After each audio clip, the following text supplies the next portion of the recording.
आज हम आप लोगों के सामने एक क्वेश्चन पर डिस्कशन करेंगे जो कि मेंस में पूछा गया था कि अमेरिकी बस्तियां क्रुद्ध थी और ब्रिटेन दुख पाने के लिए आतुर। अब देखिए यह प्रश्न आ जाए तो इसका आंसर आप कैसे लिखेंगे।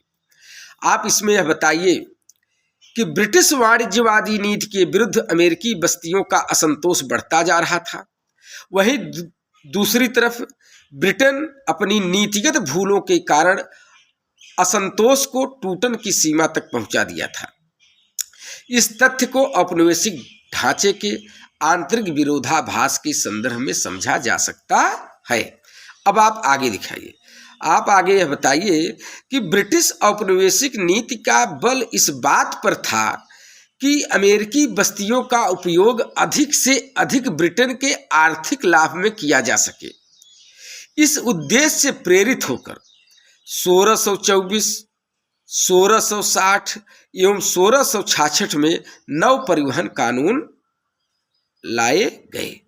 इनके माध्यम से अमेरिकी व्यापार में डच प्रतिस्पर्धा को भी समाप्त करने का प्रयास किया गया, किंतु यह बात अमेरिकी बस्तियों को मंजूर नहीं थी तथा वे आर्थिक मामलों में ब्रिटिश सरकार के हस्तक्षेप को अनावश्यक मानती थी। फिर ब्रिटिश सरकार के द्वारा अमेरिका में कुछ वस्तुओं के व्यापार पर एकाधिकार स्थापित किया गया, जैसे चावल और तंबाकू। उसी प्रकार अमेरिकी बस्तियों में उद्योग की स्थापना को भी हतोत्साहित किया जा रहा था। मतलब अमेरिकी बस्तियों में जो है उद्योग की स्थापना क्या किया जा रहा था, हतोत्साहित किया जा रहा था। फिर आर्थिक मतभेद के साथ साथ दोनों के बीच संवैधानिक मतभेद भी विद्यमान थे। उदाहरण के लिए ब्रिटिश कार्यपालिका अमेरिकी कार्यपालिका के मामले में अनावश्यक हस्तक्षेप करती थी। ब्रिटिश कार्यपालिका अमेरिकी कार्यपालिका के मामले में अनावश्यक हस्तक्षेप करती थी।